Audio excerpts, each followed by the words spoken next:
내가 패싱아웃이다라고 주장하는 거는 모순이에요. 왜냐면 나 기억이 안 나잖아요. 너 그냥 완전 만취해가지고서는 인사불성이었어.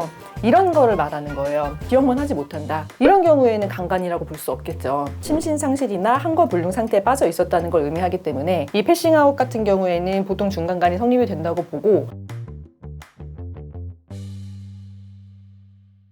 안녕하세요. 여러분의 하나뿐인 변호사 하나변호사입니다. 오늘은 제가 중간간 관련해서 좀 더 자세하게 설명을 드리려고 하는데 블랙아웃과 패싱아웃에 대해서 설명을 드리려고 해요. 이 블랙아웃이랑 패싱아웃이라는 게 법률상 어디 법전에 정해진 용어는 아니고 우리가 흔히 중간간 사건을 할 때 실무상 많이 사용하는 용어거든요. 그래서 오히려 수사기관이나 법원보다는 일반 의뢰인들이 인터넷 검색하고 좀 알아보면서 뭐 변론하고 주장하면서 많이 쓰는 단어기는 해요. 어떻게 차이가 있느냐를 보면 블랙아웃은 그 당시에는 의식이 있었는데 기억을 못하는 상태인 거고, 패싱아웃은 그 당시에도 의식이 있었다고 보기 어렵고 뭐 기억은 못하는 거죠.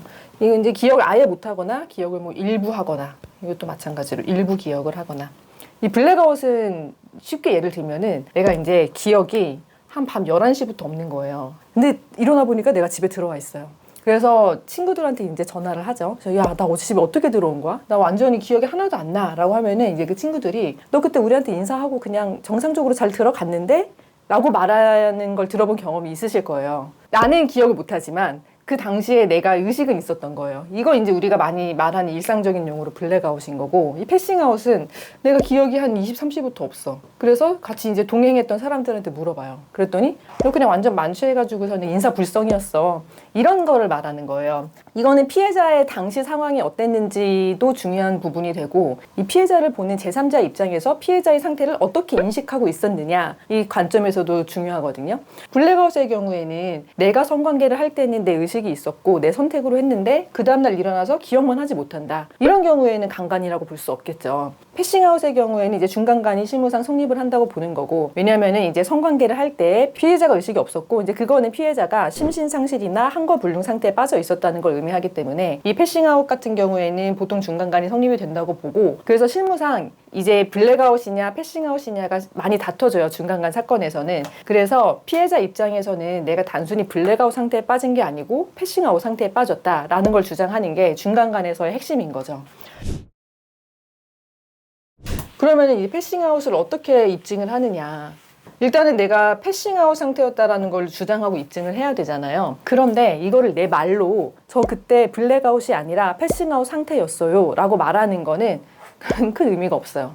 왜냐하면 블랙아웃이냐 패싱아웃이냐 하는 거는 당시의 객관적인 피해자의 상태에 따라 판단을 하는 거지, 피해자가 주장하는 대로 가는 건 아니거든요. 보통 이제 피해자들이 이 정도 상태가 되면은 전날 있었던 일을 거의 기억을 못하거나 그냥 장면만 기억을 하게 되는데, 그렇게 기억을 나지 않는 상황에 대해서 내가 패싱아웃이다라고 주장하는 거는 모순이에요. 왜냐면 나 기억이 안 나잖아요. 그러면 이거를 이제 어떻게 입증을 해야 되느냐. 이건 이제 전후의 객관적인 사정들로 이 패싱아웃을 입증을 해야 돼요. 그래서 가장 많은 걸로는 이제 CCTV가 있겠죠.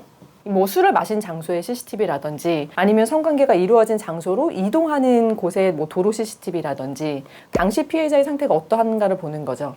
그럼 피해자 입장에서는 네. 기억이 난다고 해야 되는 건가요? 아니면 안 난다고 해야 되나? 그 질문을 정말 많은 피해자들이 하는데, 기억이 난다고 해서 능사도 아니고 기억이 안 난다고 해서 능사도 아니에요. 일단 기억이 안 난다고 했을 때의 단점은 내가 그 당시 상황에 대해서 나한테 유리한 주장을 할 수 없는 게 있겠죠. 기억이 안 나면 그 상황에 대해서는 내 진술로는 아무것도 할 수가 없는 거예요. 근데 내가 기억이 안 난다고 하면은 가해자를 처벌 못하게 할까봐 무리하게 거짓으로 기억이 난다고 주장을 한다. 그 기억이 나는 게 실제로 내가 기억이 나는 걸 진술하는 건 괜찮은데, 내가 기억이 안 나는 사실인데 상대방을 좀 처벌을 받게 하기 위해서 무리하게 거짓 주장을 한다. 그러면은 앞뒤 진술에서 모순점이 찾아질 수밖에 없을 거고, 피해자 진술이 신빙성이 떨어질 거고, 나중에는 무고의 리스크까지 있기 때문에 피해자 입장에서는 기억이 난다고 진술하는 것과 안 난다고 진술하는 것, 일부 난다고 진술하는 것, 뭐 어느 하나로 딱 정해진 방법이 있는 거는 아니고 각각의 구체적인 상황에 맞춰서, 그리고 거짓 주장을 하지 않는 범위 내에서 어떻게 진술을 할지는 좀 면밀하게 검토를 해봐야 돼요. 관련해서 궁금한 내용 있으시면 댓글로 남겨주시고요. 구독과 좋아요도 많이 부탁드립니다.